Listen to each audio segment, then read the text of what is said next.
Wala akong candidate for Speaker or for Senate President. Wala ding lumapit sa akin for Speaker or for Senate President. Sinabihan ko si Congressman Pulo.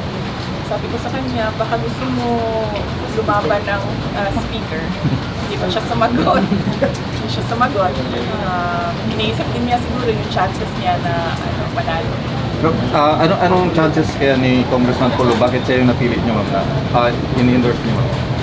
Well, sinabi ko sa kanya, kung hindi ka manalo ng speaker, then kunin mo yung minority.